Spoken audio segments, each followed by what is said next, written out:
أما بعد فأعوذ بالله من الشيطان الرجيم بسم اللہ الرحمن الرحیم۔ جس طریقے سے میں درود و سلام کے صیغے پڑھاؤں آپ بھی میرے ساتھ مل کر درود و سلام کے صیغے دہرائیں۔ الصلاة والسلام علیک یا رسول اللہ وعلی آلک واصحابک یا حبیب اللہ۔ الصلاة والسلام علیک یا نبی اللہ وعلی آلک واصحابک یا نور اللہ۔ نویت سنت الاعتکاف۔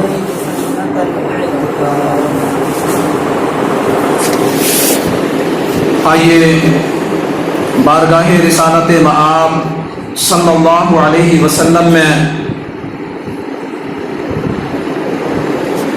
چند اشعار پیش کرنے کی سعادت حاصل کرتا ہوں۔ آپ سب بھی مل کر کے اگر پڑھیں گے تو انشاءاللہ ثواب بھی ملے گا اور بڑا لطف آئے گا۔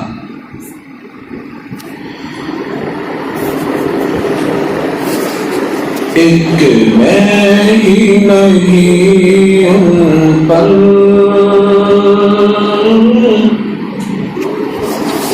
ایک میں ہی نہیں ان پر قربان زمانہ ہے۔ کہ میں ہی نہیں ان پر قربان زمانہ ہے۔ کہ میں ہی نہیں ان پر قربان زمانہ ہے۔ ایک نہیں ان پر قربان زمانہ ہے۔ جو رب دو عالم کا جو رب دو عالم کا محبوب یگانہ ہے۔ جو رب دو عالم کا محبوب یگانہ ہے۔ کہ میں ہی نہیں ان پر قربان زمانہ ہے۔ اور کل جس نے ہمیں پل سے خود پار لگانا ہے، کل پل سے ہمیں جس نے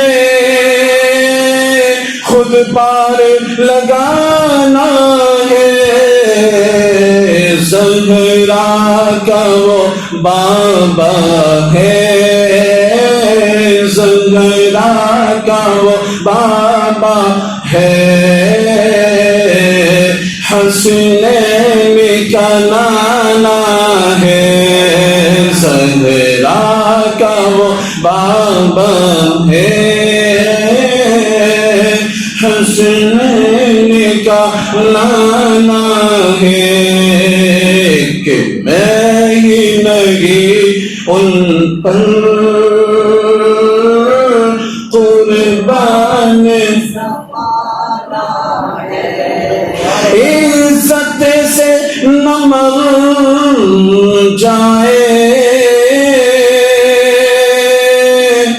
کیوں نام محمد پر عزت سے نہ مر جائے، کیوں نام محمد پر ہم نے کسی دن یوں بھی دنیا سے تو جانا ہے ہم نے کسی دن یوں بھی، دنیا سے تو جانا ہے کہ میں ہی نہیں ان پر قربان زمانہ ہے۔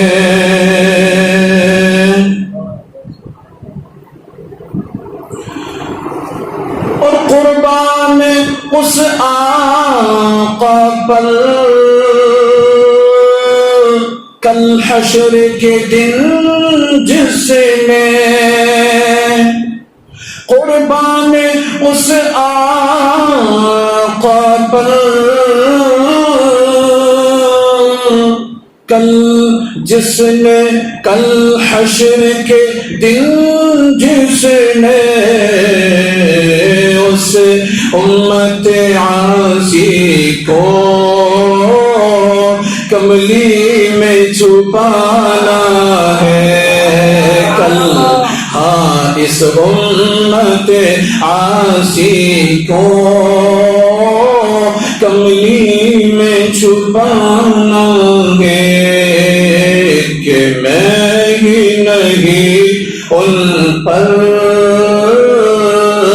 قربان زمانہ ہے، قربان زمانہ ہے۔ اور آؤ در صغیرہ پر پھیلائے ہوئے دامن، آؤ در صغیرہ پر پھیلائے ہوئے دامن، ہے نسل کریموں کی، ہے نسل کریموں کی، لجپال گھرانہ ہے لج ہے نسل کریموں کی، لجپال زمانہ ہے کہ میں ہی نہیں ان پر قربان زمانہ ہے کہ میں ہی نہیں ان پر قربان زمانہ ہے۔ صلو علی الحبیب صلی اللہ علی محمد صلی اللہ علیہ وسلم۔ پیارے اسلامی بھائیوں، آج کا ہمارا ٹاپک ہے عمل نیک کام آنا ہے، اور اس کے ساتھ ساتھ میں شفاعت کا بھی پکا یقین رکھنا ہے۔ آئیے اسی تعلق سے میرا تمہارا ساری کائنات کا پالنہار حقیقی اللہ رب العالمین کا فرمان علی شان سنتے ہیں۔ میرا مولا ارشاد فرماتا ہے، قال اللہ تبارک و تعالی فی القرآن الکریم، واتقوا یوما لا تجزی نفس عن نفس شیئا ولا يقبل منها شفاعة ولا يؤخذ منها عدل ولا هم ينصرون۔ صدق اللہ العظیم۔ پیارے محترم اسلامی بھائیوں، پارہ 1 سورہ بقرہ کی آیت نمبر 48 سننے کی ہم نے سعادت حاصل کی۔ اس آیت کریمہ میں بنیادی طور پر قیامت سے متعلق بعض غلط نظریات کی کاٹ کی گئی ہے۔ آپ توجہ سے سنیں گے تو وہ سب سمجھ میں آئے گا۔ بنی اسرائیل جو توریت شریف پر ایمان کا دعویٰ کرتے تھے، ایک مکمل یقین کے ساتھ جانتے تھے کہ رسول ذیشان مکی مدنی سلطان صلی اللہ علیہ وسلم سچے نبی ہیں۔ اسلام سچا دین ہے، اس کے باوجود یہ لوگ کلمہ نہیں پڑھتے تھے، کلمہ اس کے باوجود بھی نہیں پڑھتے تھے۔ معلوم تھا ان کو کہ سچا دین یہی ہے، سچے نبی محمد عربی صلی اللہ علیہ وسلم ہی ہے، اس کے باوجود بھی کلمہ نہیں پڑھتے تھے، ایمان قبول نہیں کرتے تھے۔ اس کی جو بنیادی ایک وجہ ہے وہ ان کے قیامت سے متعلق غلط نظریات تھے، لہذا ان کی غلط نظریات کی کاٹ کر کے انہیں ایمان کی دعوت دی گئی۔ ارشاد ہوا واتقوا یوما، اور اس دن سے ڈرو۔ وہ کون سا دن ہے جس سے ڈریں؟ تو فرمایا لا تجری نفس عن نفس شیئا، جس دن کوئی جان کسی دوسرے کی طرف سے بدلہ نہ دے گی۔ یہ قیامت کا دن ہے، اس دن کا دستور کیا ہوگا؟ کوئی جان کسی کا بدلہ نہیں ہو سکے گی۔ ایسا نہیں ہوگا کہ باپ غیر مسلم ہے، اس کا بیٹا مسلمان ہے تو یوں کہا جائے کہ غیر مسلم کو جنت میں بھیج دیا جائے اور اس کی جگہ اس کے مسلمان بیٹے کو جہنم میں بھیج دیا جائے۔ نہیں ہوگا ایسا بدلہ، نہیں ہوگا ایسا دستور۔ فرمایا وَلَا يُقْبَلُ مِنْهَا شَفَاعَةٌ، اور نہ کوئی سفارش مانی جائے گی، کسی غیر مسلم کے حق میں شفاعت قبول نہیں ہوگی۔ قبول کیا ہونی؟ کوئی غیر مسلموں کی شفاعت کرنے والا ہی نہیں ہوگا۔ وَلَا يُؤْخَذُ مِنْهَا عَدْلٌ وَلَا هُمْ يُنصَرُونَ، اور نہ اس سے کوئی معاوضہ لیا جائے گا اور نہ اس کی مدد کی جائے گی۔ یعنی نہ تو ایسا ہوگا کہ کسی کے جرم کے بدلے فدیہ قبول کر لیا جائے اور نہ اسے عذاب سے چھٹکارا مل جائے، نہ ہی کوئی مسلمان کسی غیر مسلم کی مدد کر سکے گا۔ یوں کہہ دیجئے کہ مدد کے 4 اصول ہیں، 4 صورتیں۔ نمبر 1، مدد کرنے والا اپنے کسی ساتھی کو زور بازو سے چھڑا لے، اسے نصرت کہتے ہیں۔ نمبر 2، مدد کرنے والا اپنے ساتھی کو سفارش کر کے بچا لے، اسے شفاعت کہتے ہیں۔ نمبر 3، مدد کرنے والا جرم کے مجرم کے ذمے حقوق ادا کر کے بچا لے، اسے جزا کہتے ہیں۔ اور نمبر 4، مدد کرنے والا جرمانہ ادا کر کے بچا لے، اسے بدلہ کہتے ہیں، بدلہ دینا کہتے ہیں۔ ان 4 قسموں کی مدد کی کاٹ کر دی گئی اور فرما دیا گیا کہ قیامت والے دن نہ تو کوئی ان غیر مسلموں کو زور بازو سے چھڑا سکے گا اور نہ کوئی ان کی شفاعت کر سکے گا اور نہ ان کے ذمے حقوق ادا کر سکے گا، نہ ہی ان کے بدلے جرمانہ قبول کیا جائے گا، چونکہ قیامت کے میدان میں کسی قسم کی مدد نہیں کی جائے گی، کسی قسم کی مدد نہیں کی جائے گی۔ لہذا چاہیے کہ آج ہی اس دن سے ڈرو اور اس کی تیاری کرو، ایمان قبول کر لو، محبوب ذیشان صلی اللہ علیہ وسلم کا کلمہ پڑھ کر ان کے دامن کرم سے لپٹ جاؤ۔ یہی ایک راستہ نجات کا ہے، بنی اسرائیل کو دعوت دی جا رہی ہے، یہی ہے ایک راستہ۔ بچنا چاہتے ہو، جنت میں جانا چاہتے ہو، اللہ عز و جل کے عذاب سے بچنا چاہتے ہو، ایمان قبول کر لو، مصطفیٰ کریم صلی اللہ علیہ وسلم کے دامن کرم سے لپٹ جاؤ، نجات مل جائے گی، نجات مل جائے گی۔ پیارے اسلامی بھائیوں، یہاں ایک بات اچھی طرح ذہن میں بٹھا لیجئے، شفاعت کا عقیدہ حق ہے، شفاعت کا عقیدہ حق ہے۔ روز قیامت پیارے آقا مکی مدنی مصطفیٰ صلی اللہ علیہ وسلم شفاعت فرمائیں گے اور آپ کے صدقے میں سارے نبی، سارے ولی، نیک لوگ، یہاں تک کہ حافظ قرآن اور حج کرنے والا حاجی بھی شفاعت فرما کر گناہ گاروں کو بخشوا لیں گے۔ قرآن کریم کی بہت ساری آیات اور کئی احادیث طیبہ سے یہ عقیدہ ثابت ہوتا ہے۔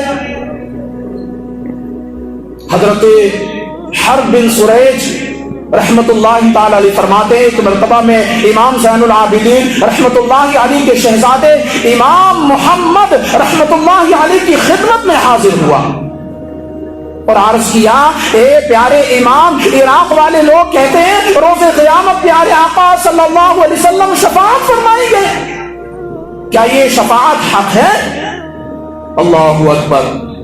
حضرت امام محمد رحمت اللہ تعالی علیہ جو اہل بیت پاک کے چشم و چراغ ہیں، آپ نے فرمایا قسم ہے اس ذات کی جس کے قبضہ قدرت میں میری جان ہے، مجھے حضرت محمد بن حنفیہ رحمت اللہ تعالی علیہ نے حدیث پاک بیان کی، انہوں نے مسلمانوں کے چوتھے خلیفہ حضرت سیدنا علی المرتضی شیر خدا کرم اللہ تعالی وجہ الکریم سے حدیث شریف سنی کہ رسول پاک صلی اللہ علیہ وسلم نے فرمایا میں روز قیامت شفاعت کرتا جاؤں گا، کرتا جاؤں گا، کرتا جاؤں گا، یہاں تک کہ اللہ پاک فرمائے گا ارضیت یا محمد، اے میرے پیارے محبوب کیا آپ راضی ہو گئے؟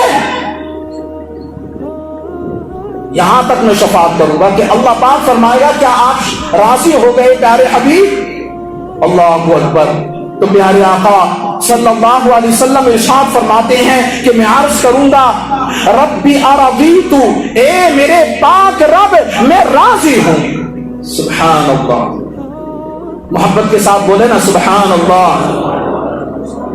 حضرت حرب بن سریج رحمت اللہ تعالی علیہ فرماتے ہیں امام محمد رحمت اللہ تعالی علیہ نے یہ حدیث شریف سنانے کے بعد فرمایا، اے اہل عراق تم کیا سمجھتے ہو، تم کیا سمجھتے ہو کہ قرآن کریم میں سب سے زیادہ امید دلانے والی یہ آیت ہے؟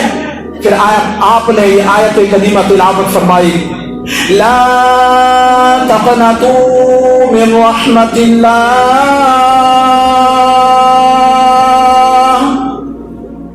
سبحان اللہ۔ فرمایا اللہ کی رحمت سے مایوس نہ ہونا۔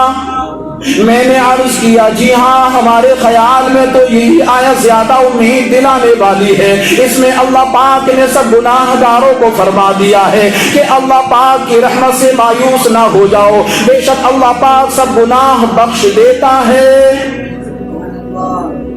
امام محمد رحمت اللہ تعالی علیہ نے فرمایا مگر ہم سب اہل بیت پاک کا متفقہ فیصلہ ہے، قرآن کریم میں سب سے بڑھ کر امید دلانے والی آیت یہ ہے، وَلَسَوْفَ يُؤْتِيكَ رَبُّكَ فَتَرْضَىٰ۔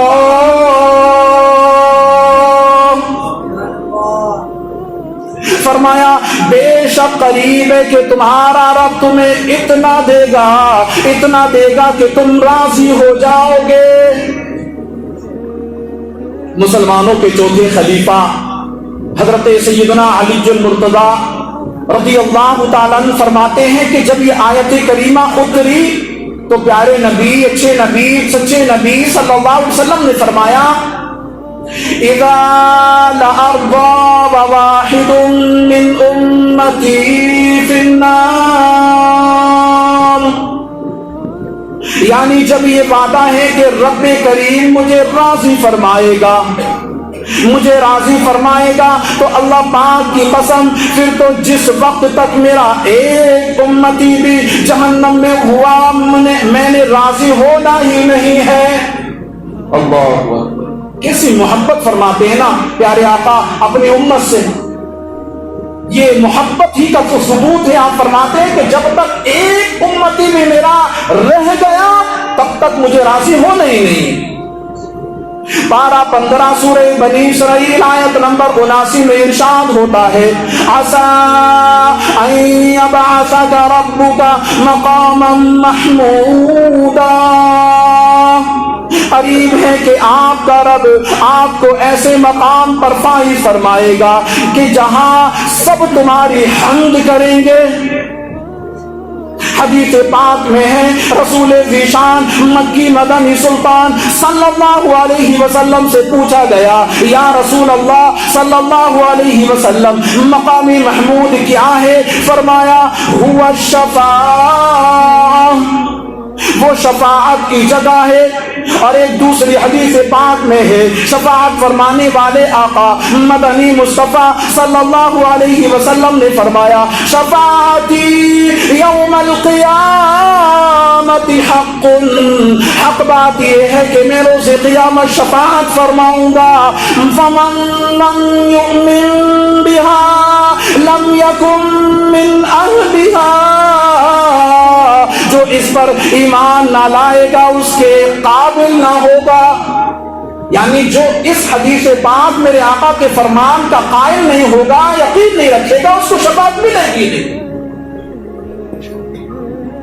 اب سوال یہ ہے کہ جب آیات اور احادیث سے یہ ثابت ہے کہ روز قیامت شفاعت بھی کی جائے گی اور یہ شفاعت قبول بھی ہوگی، پھر یہ کیوں فرمایا گیا؟ قرآن پاک میں اللہ پاک نے یوں کیوں ارشاد فرمایا لا تجزی نفس عن نفس شیئا ولا يقبل منها شفاعت، جس دن کوئی جان کسی دوسرے کی طرف سے بدلہ نہ دے گی اور نہ کوئی سفارش مانی جائے گی۔ کیوں یہ ارشاد فرمایا گیا؟ اس سوال کا جواب یہ ہے اصل میں اس مقام پر بنی اسرائیل کے نظریے شفاعت کی کاٹ کی جا رہی ہے۔ بنی اسرائیل جو کہ ان کا نظریہ یہ کیا تھا؟ تو فرمایا گیا کہ وہ شفاعت کو ایسا سمجھتے تھے کہ جس کے تعلق سے اللہ پاک نے خود ہی ارشاد فرمایا وَقَالُوا لَن تَمَسَّنَا النَّارُ إِلَّا أَيَّامًا مَعْدُودًا، اور کہنے لگے ہمیں تو آگ ہرگز نہ چھوئے گی مگر گنتی کے دن۔ یعنی بنی اسرائیل کا یہ ماننا تھا کہ ہم کچھ بھی کریں، ہم کلمہ پڑھیں یا نہ پڑھیں، ہم اللہ پاک کے احکام پر عمل کریں یا نہ کریں، ہم نیکیاں کریں یا نہ کریں، چاہے ہم انبیاء کرام کی گستاخیاں کریں، چاہے ہم انبیاء کرام کو شہید کر ڈالیں، چاہے ہم توریت شریف کو بدل کر رکھ دیں، رب کریم کے کلام میں اپنی طرف سے کلام شامل کر دیں، دنیا میں عیش کریں، موج مستی کریں، چاہے کچھ بھی کرتے رہے، ہمارے بزرگ ہمارے بڑے جن کی ہم اولاد ہیں وہ شفاعت کر کے ہمیں جہنم سے آزاد کرائی لیں گے۔ لہذا ہم نے جہنم میں گنتی کے دن ہی رہنا ہے۔ گویا یہ سمجھ رہے تھے کہ جنت ہماری ٹھیکیداری ہے، لہذا ان کے اس نظریے کی کاٹ کی گئی اور فرمایا گیا لا تجزی نفس عن نفس شیئا ولا يقبل منها شفاعہ، جس دن کوئی جان کسی دوسرے کی طرف سے بدلہ نہ دے گی اور نہ کوئی سفارش مانی جائے گی۔ یعنی ایسا نہیں ہے کہ تم چاہے کچھ بھی کرتے پھرو، کلمہ بھی نہ پڑھو، ایمان بھی قبول نہ کرو، نبیوں کی گستاخی کر کے مرتد بھی ہو جاؤ، رب کے کلام توریت شریف کی گستاخیاں بھی کر لو، پھر بھی تمہاری شفاعت ہو جائے گی۔ تم کچھ بھی کرو پھر بھی تمہاری شفاعت ہو جائے گی اور تم جنت میں پہنچ جاؤ گے۔ ہاں ایسا نہیں ہو سکتا، ہرگز نہیں ہو سکتا ایسا، بلکہ تمہیں آج اس دنیا کی زندگی میں خود کو جنت کا حقدار بنانا پڑے گا۔ جنت کا حقدار اس دنیا میں بنانا پڑے گا، کیونکہ یہ دنیا دار العمل ہے اور روز قیامت وہ دار الجزا کا دن ہے۔ یہاں عمل کرو گے تو وہاں جزا ملے گی۔ معلوم ہوا ہم تقیہ کسی پر نہیں کر سکتے، نہ تو یہ ہو سکتا ہے کہ شفاعت کی امید پر عمل چھوڑ دیں، اور نہ ہی یہ درست ہے کہ عمل کے بھروسے پر شفاعت کا انکار کر دیں۔ شفاعت پر یقین بھی رکھنا ہے، عمل بھی کرتے چلے جانا ہے، عمل بھی کرتے چلے جانا ہے۔ دیکھیے صحابہ کرام علیہ الرضوان جو سب امتوں میں سب سے بلند رتبہ ہے، یہ ہمارے لیے معیار ہے۔ یہ بلند رتبہ حضرات شفاعت پر یقین بھی رکھتے تھے اور ساتھ ہی ساتھ اعمال بھی کیا کرتے تھے، ساتھ ہی ساتھ یہ اعمال بھی کیا کرتے تھے۔ جو اللہ کے رسول نے فرما دیا اس پر دل و جان سے اپنے آپ کو قربان کر دیتے، جو احکام اللہ عز و جل کی طرف سے نازل ہو گئے اس پر لگ جاتے تھے، تو یہ شفاعت پر یقین بھی رکھتے تھے اور اعمال بھی کیا کرتے تھے۔ ایک مرتبہ پیارے آقا مدینے والے مصطفیٰ صلی اللہ علیہ وسلم نے اپنی شفاعت کا ذکر فرمایا۔ صحابہ کرام علیہم رضوان نے عرض کیا، یا رسول اللہ صلی اللہ علیہ وسلم دعا فرمائیے ہمیں بھی شفاعت نصیب ہو۔ امام الانبیاء محبوب کبریا جناب محمد الرسول اللہ صلی اللہ علیہ وسلم نے دعا کی، اللہم اجعلہم من اہلہا،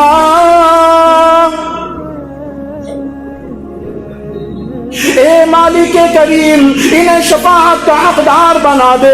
کچھ دیر بعد مزید صحابہ کرام علیہم رضوان آئے، پہلوں نے ان آنے والوں کو بتایا تو انہوں نے بھی عرض کیا، یا رسول اللہ صلی اللہ علیہ وسلم ہمارے لیے بھی دعا فرمائے۔ میرے آقا مدینے والے مصطفیٰ صلی اللہ علیہ وسلم نے پھر دعا کی، اللہم اجعلہم من اہلہا،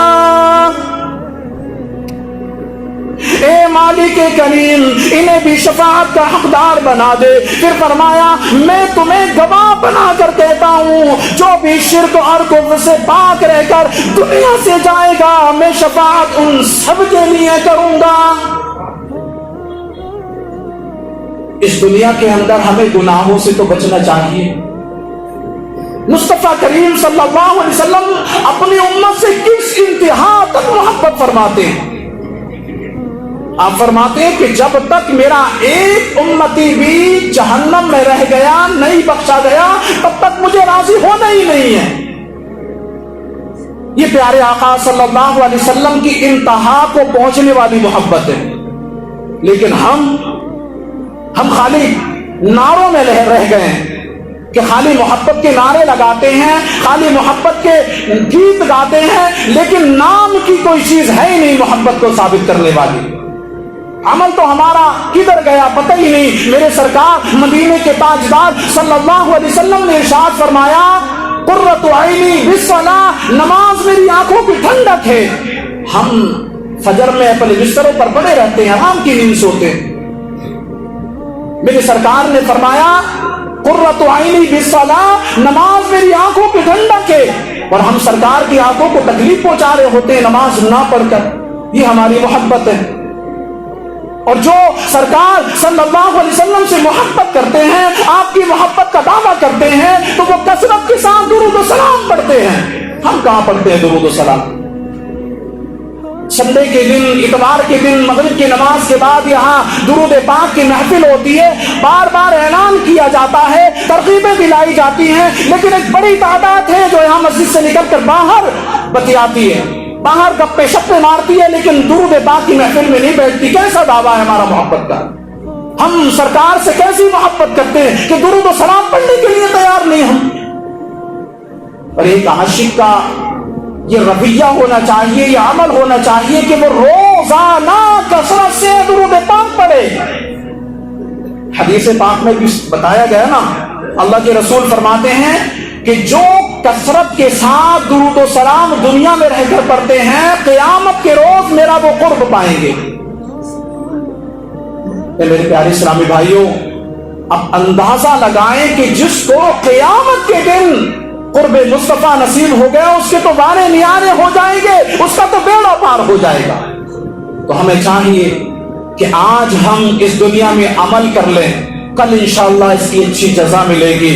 آئیے ہم یہ عہد کرتے ہیں کہ انشاءاللہ آج سے پکی نیت کرتے ہیں کہ کم زیادہ سے زیادہ درود پاک پڑھنے والے بنیں گے۔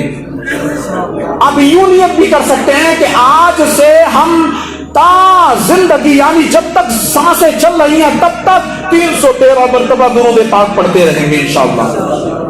اب درود پاک پڑھنے کے لیے کوئی خاص وقت تو ہے نہیں کہ بھی فجر کی نماز کے بعد بیٹھ کر پڑھا جائے, ظہر کی نماز کے بعد بیٹھ کر پڑھا جائے, عصر کی نماز کے بعد پڑھا جائے, مغرب کی نماز کے بعد پڑھا جائے, عشاء کی نماز کے بعد پڑھا جائے, تہجد کی نماز کے بعد پڑھا جائے, یا پھر کسی اور وقت مخصوص طریقے سے پڑھا جائے. نہیں, کوئی بھی اس کے لیے وقت کی قیدی نہیں ہے, بلکہ آپ چلتے پھرتے, اٹھتے بیٹھتے, سوتے جاگتے, جب آپ کو وقت ملا پڑھیں. آپ کام پہ جاتے ہیں نا پیارے بھائی, تو آپ یہاں گھر سے نکلے تو اپنے آفس تک پہنچتے پہنچتے درود پاک پڑھتے ہوئے جائیں. میں آپ کو ایک بات اور بتا دوں, جب آپ گھر سے نکلتے وقت آفس پہنچنے تک درود و سلام کی کثرت کرتے جائیں گے, تو جہاں جہاں آپ کا قدم درود پاک پڑھتے ہوئے پڑے گا, تو قیامت کے روز یہ زمین کا ٹکڑا بھی تمہارے حق میں گواہی دے گا, اے اللہ یہ تیرے محبوب کا دیوانہ ہے, یہ تیرے محبوب کا مصانع ہے, یہ دنیا میں رہ کر کے تیرے محبوب پر درود و سلام پڑھا کرتا تھا, میں گواہی دیتا ہوں. تو پیارے اسلامی بھائیوں, اس سے بڑھ کر اور گواہی کیا ہو سکتی ہے؟ ہم کانوں میں لیڈ لگا کر کے گانے بھی سنتے جاتے ہیں نا, مت سنیں یہ گانے, چھوڑ دیں ان گندی حرکتوں کو, گندی عادتوں کو. اب نعت مصطفیٰ سننے والے بن جائیں, اب درود و سلام پڑھنے والے بن جائیں. دن کی شروعات آپ نماز فجر سے کیا کریں. حدیث پاک میں ہے, جس نے اللہ کے ذکر سے اپنے دن کی شروعات کی, وہ اسلام کے جھنڈے کے ساتھ اپنے گھر سے نکلا, اور جس نے نماز فجر کو چھوڑ دیا اور بازار جو ہے بغیر اللہ کے ذکر کے نکلا, وہ شیطان کے جھنڈے کے سائے کے تلے نکلتا. اب آپ خود فیصلہ فرمائیں, خود سمجھدار ہیں کہ آپ کون سے جھنڈے کے سائے میں رہنا چاہتے ہیں. اللہ تعالی ہم سب کو سمجھنے کی توفیق عطا فرمائے, ہم سب کو ان چند باتوں پر عمل کرنے کی توفیق عطا فرمائے. پیارے اسلامی بھائیوں, اس کا ایک آسان طریقہ